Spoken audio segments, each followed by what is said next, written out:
So there's lots of imagery used throughout the library of Scripture to describe God's character as a place of safety, a safe person for us to come to. A strong tower, a fortified tower, my refuge, a place of safety, hiding in the shelter of his wings. So many references throughout the library of Scripture to tell us that God is a place of safety. And I believe for us as a church, but probably for every church, the wider church that we also belong to, we need to be a place of safety because our God that we believe in is a place of safety. Again, like I say, we're not perfect. You know, we acknowledge that we don't do this as well as we would like to all the time. But that's got to be part of our aim and our end goal as a gathered group of people is to be a safe place because we're representatives of God. So therefore, we should be representing God. If God is a safe place, then we want to strive to be safe people who reflect who our God is, that our God is a safe person. And we don't just mean that we want to take our legal responsibilities really seriously. We've already spoken this morning. You know, Mark is our health and safety officer, and we really thank him for doing that, a bit of a thankless task sometimes. But we don't just mean that we make sure that we have health and safety policies as a church, that we cover up wires so that people don't trip over, or we think safely when we lay out a room so that people don't get hurt. Or safeguarding as well. We don't just mean that we take our legal responsibilities seriously, which of course we do. They're very important and very good for us to follow. And if you are involved with kids work or if you're involved in certain areas of church life, you'll know that we take those things very seriously because you have to fill out DBSs and you fill out forms and things that show that we're taking this very seriously. But I think it goes beyond that. It goes beyond the legal things that we have to do, and it goes into so many of the things like the language that we use. Are we using language that people just don't really understand? Or is it's quite harsh language? It's almost a bit attacking, judgmental language. Or is the language we use inclusive and open and welcomes people in, accepts people? Or the structures that we have in place? Are the structures we have in place, are they good structures that are allowing people to come and be safe? Or are they structures that put people on a pedestal and make it really difficult? Do we stop people being able to come and be safe because of structures that we have in place maybe? Or what about transparency? Are we making sure that we're transparent in all that we say and all that we do? There's no hidden agenda in what we do. We're right up front and honest that everything we do because we love God and we want to bless and serve our community. Being non-coercive, everything that we do should be invitational. We make invitations, you make decisions, as the saying goes. It's not about I'm not going to force anybody to stay in their seats. I'm not going to padlock you to a seat and make sure that you stay for the whole of the service and then you can go. If you want to leave, fine. You know, we're a very non-coercive, very invitational church. We're accountable as well. We have relationship with one another. Hopefully you have relationships maybe with people around your table, maybe other people here, that you know that, or I know that if I come up here on the stage and I said something, I would want somebody to hold me accountable and say, hey, I actually think what you said was really nasty. Or actually, I don't think that's really okay, what you said, or whatever it might be. In relationship, holding people accountable for some of the things that we do or some of the things that we say makes us more of a safe place. And trustworthy as well. I wonder if you've ever done it, inviting a family member or a friend to church with you. It can be really a bit worrying to kind of think, what's the person at the front going to say? You know, are they going to be welcomed in this morning? How's it going to go? I've had moments like that myself. I've invited family to church, and you hope and pray that it's going to be a safe place when they come to. You know, and we want to be that safe place for everyone. If you invite a friend or a family member, you know, we hope that you trust us, that what we say will be welcoming, that we are a welcoming church. We've looked at that one, and that we are a safe place for people to come to explore who Jesus is, his love for them, and what it means to follow him. And so when we look at Jesus, I want to look at just a couple of things that Jesus himself said and why that should be a guidance for us to be a safe church. And then we're going to kind of wrap things up with a bit of discussion around your table. So Jesus says, let the little children come to me and do not hinder them. So Jesus is, in his very nature, welcoming, open, wanting people to come to him. And he's a very safe person that we can trust. And so by that logic, following his example, a safe church is a church that welcomes people in. It's not a church that has an arm outstretched and says, you can come in, but, once you've sorted yourself out, then once you've ticked off this criteria, then you're welcome. A welcome church says, all are welcome. Let everyone come to me. Do not hinder them. So it's a church that says you belong here. You can be known here, loved here, accepted here. You can truly be yourself here. I don't think there's many places in our world anymore where we can really, truly be ourselves, where we're not having to put on a certain type of image or a certain kind of look or fit a certain type of mold or just feeling that I have to do those things. But church is one of those places where we can truly be ourselves, truly be known, truly be loved by our friends and family around us, but also by God. And it's a church that says we care. We care about you. Whatever's going on in your life. That's part of the reason why we've been praying around tables or in the row where you are this morning, because we care about each other's lives and we want to lift what's going on in our lives to God. So a safe church is a welcome, open church that invites people in. And another Jesus quote that he says, peace I leave with you. My peace I give you.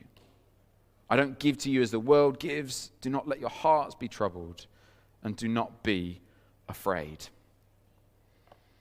So a safe church is a place of peace as well.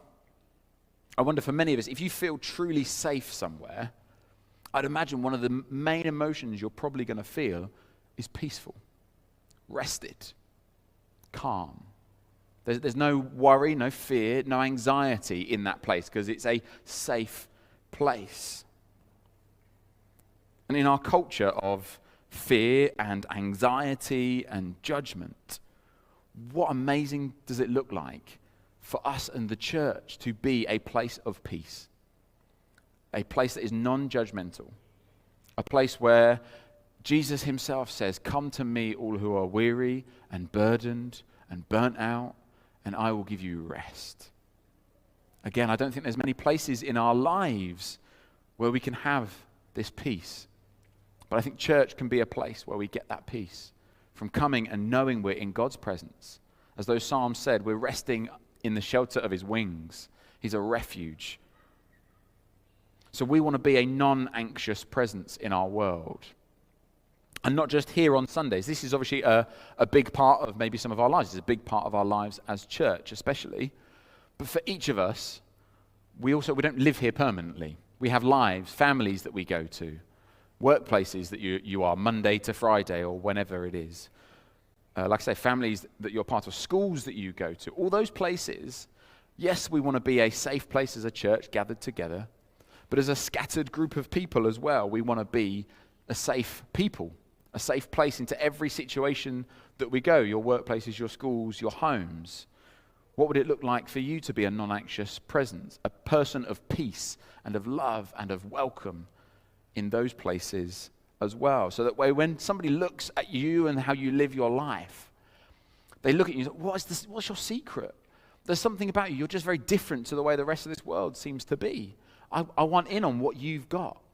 It's not just about when we gather together we're like that, but we kind of exuding God all the time.